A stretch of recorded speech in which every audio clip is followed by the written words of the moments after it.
Alkisah, dahulu kala ada sebuah kerajaan di daerah Pajajaran yang dipimpin oleh Prabu Mundingwangi atau biasa dikenal dengan Prabu Siliwangi ke-6. Sang Prabu memiliki kegemaran berburu hewan di hutan. Kegiatan tersebut biasa dilakukan seseorang diri dengan bersenjatakan busur dan anak panah, tanpa pengelawanan prajurit istana.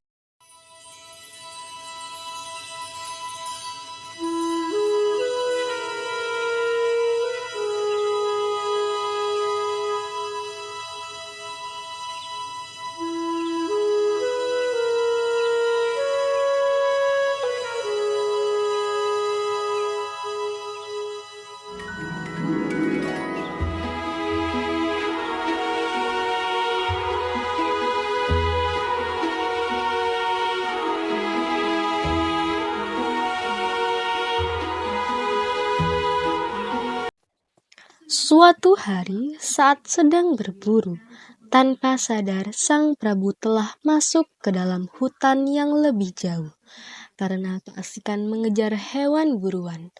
Akhirnya, sang Prabu pun tersesat di hutan tersebut. Aneh sekali hutan ini. Aku sama sekali tidak bisa menemukan jalan keluar. Apakah aku sudah tersesat? Prabu Siliwangi merasa putus asa dengan keadaannya. Akhirnya sang Prabu memutuskan untuk beristirahat sejenak.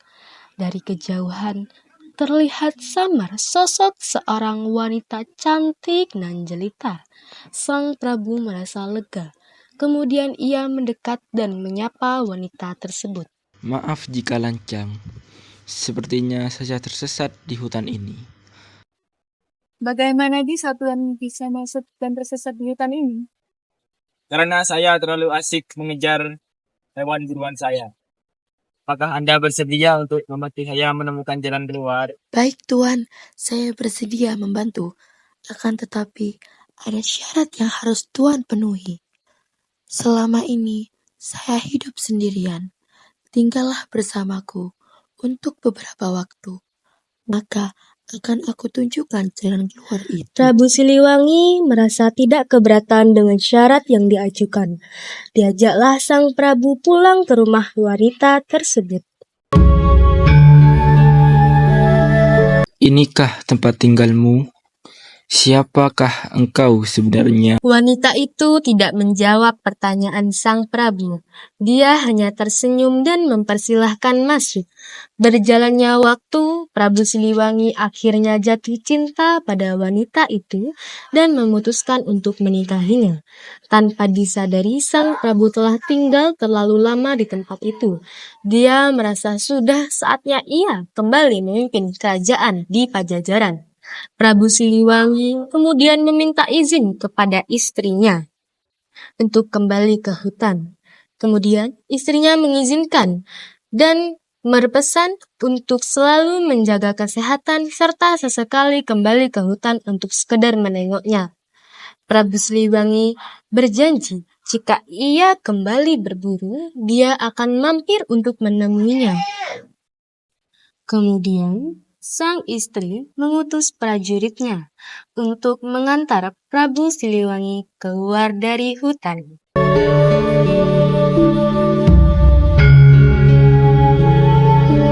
Sesampainya di kerajaan, semua orang terkejut bercampur haru menyambut kedatangan Prabu Siliwangi. Mereka mengira bahwa selama ini rajanya telah meninggal dan tidak akan kembali.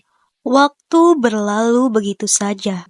Prabu Siliwangi kini tengah disibukkan dengan pekerjaan yang menumpuk akibat kepergiannya. Ia pun melupakan istrinya yang tinggal di tengah hutan itu.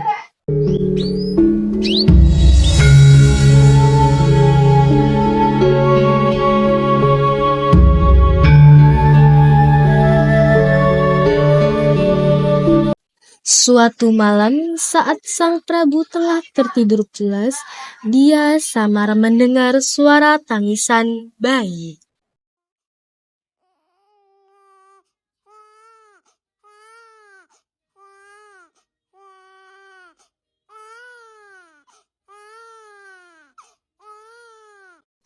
Ketika sang Prabu membuka pintu istana, dia terkejut. Tampak di hadapannya bayi kecil yang sedang menangis.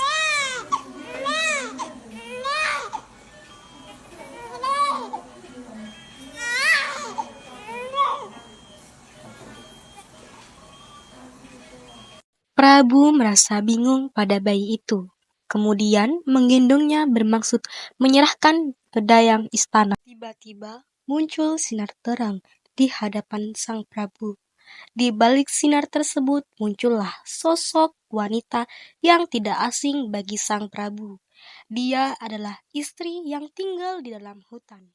Sang istri mengatakan bahwa itu adalah anak mereka. Belum sempat bertanya banyak kepada istrinya, dalam sekejap sang istri telah menghilang. Kemudian sang Prabu memberikan nama, yaitu Putri Kadita. Kini, gadis Kadita tumbuh menjadi gadis yang cantik dan berbudi pekerti baik.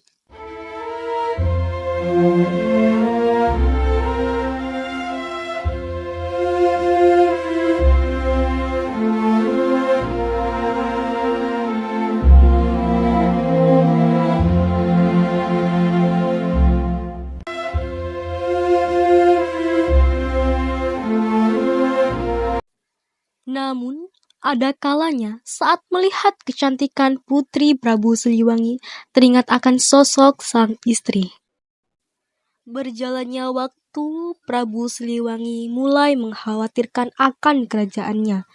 Dia tidak memiliki istri dan anak laki-laki sebagai penerusnya kelak. Putriku, ayah ingin meminta persetujuanmu untuk menikah lagi, agar mendapatkan putra sehingga bisa meneruskan tahta kerajaan ini. Baiklah ayahanda, jika itu kehendak ayahanda dan demi kebaikan negeri ini, tentu aku menyetujuinya. Tidak lama kemudian, Prabu Siliwangi pun menikah dengan seorang wanita bangsawan bernama Dewi Mutiara. Beberapa bulan berlalu, terdengar kabar bahwa Dewi Mutiara mengandung seorang bayi laki-laki. Kabar ini disambut sukacita oleh Prabu dan Putri Kadita serta seluruh rakyat Pajajaran. Namun, di tengah kehamilannya, Dewi Mutiara berubah menjadi ratu yang pemarah, egois, dan suka memerintah.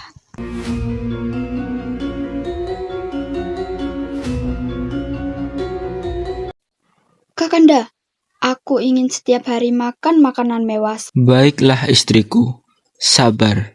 Akan kuperintahkan juru masak istana untuk segera menyiapkannya. Namun, permintaan Dewi Mutiara semakin hari semakin aneh. Kakanda, demi kelancaran kehamilanku, aku ada permintaan. Aku ingin Putri Kadita pergi dari istana kita. Dinda, tentu saja aku tidak bisa memenuhi hal itu. Dia itu putri sematawayangku, yang kubesarkan dari kecil. Tentu tak tega aku menyuruhnya untuk keluar dari istana ini. Mendengar penolakan tersebut, Dewi Mutiara merasa kecewa, kesal, dan sangat marah.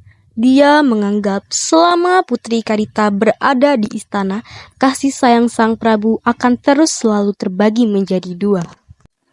Dewi Mutiara mencari cara untuk menyingkirkan sang putri. Dia pun pergi menemui dukun sakti. Dia rela membayar mahal asalkan bisa membuat Putri Kadita terusir dari istana.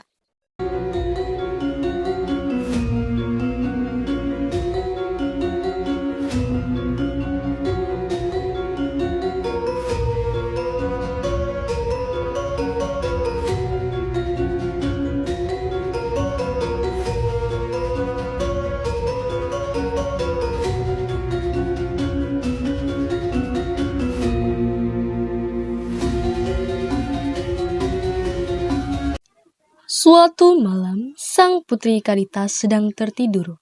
Muncul asap tebal berbau busuk menyelimuti tubuhnya. Namun, anehnya sang putri tidak merasakannya. Pagi harinya, seluruh tubuh Putri Kadita berubah menyeramkan. Sang putri terkejut dengan apa yang terjadi pada tubuhnya. Prabu Siliwangi dengan sigap memanggil tabib untuk mengobati sang putri. Seluruh tabib dari berbagai penjuru negeri telah didatangkan, akan tetapi tidak ada seseorang pun yang mampu menyembuhkannya pada saat itu. Pada saat itulah Dewi Mutiara menyampaikan niat jahatnya. Kakanda, alangkah baiknya jika Putri Kadita diasingkan dari kerajaan, karena sekarang sudah tidak ada satupun tabib yang mampu menyembuhkannya. Bisa saja penyakit itu menyebar dan menular ke calon putra kita, serta rakyat kita. Pertimbangkanlah hal ini demi kerajaan kita. Prabu Siliwangi mulai terhasut oleh bisikan jahat Dewi Mutiara. Dengan berat hati, Prabu merelakan putrinya untuk keluar dari istana. Jagalah dirimu baik-baik, putriku. Maafkanlah ayahmu ini tidak sanggup melakukan apa-apa untukmu. Tidak apa-apa ayah, aku pastikan akan baik-baik saja. Akhirnya, Putri Kadita meninggalkan istana kerajaan. Putri pergi menuju hutan untuk bertapa, dengan tujuan segera diberikan kesembuhan dari penyakit yang ia derita. Di tengah pertapaannya, seorang putri mendapatkan pesan dari seseorang. Pergilah ke pantai selatan. Pergilah ke pantai selatan. Putri Kadita bingung dengan jawaban tersebut. Dia bertanya, siapakah orang itu? Adalah ibumu, wahai anakku. Kelak kau akan bertemu denganku. Sekarang, pergilah terlebih dahulu ke pantai selatan. Putri Kadita yakin dengan pesan yang dia terima. Dia pun segera pergi ke pantai selatan. Berhari-hari dia berjalan menuju ke pantai selatan. Panas, hujan bukan penghalang bagi sang putri agar segera sampai di tempat yang dia tuju. Putri Kadita hanya diam tertegun melihat deburan ombak besar khas laut selatan. Di tengah lamunannya, suara sang ibu kembali terdengar. Masuklah ke dalam laut dan menyatulah dengan alam sekitarmu. Menyatulah dengan alam sekitarmu. Dengan penuh keyakinan, akhirnya Putri Kadita segera melompat ke dalam laut. Seketika semua bintik di tubuhnya perlahan mulai menghilang. Tidak hanya itu, dia juga berubah menjadi gadis yang lebih cantik. Putri Kadita bersyukur dengan kesembuhan dan berniat membalas kebaikan yang ia dapatkan. Maka Putri Kadita akhirnya memutuskan untuk tinggal di laut dan membangun istana serta mengumpulkan ribuan pasukan. Sejak saat itu, Putri Kadita dikenal sebagai Nyi Roro Kidul.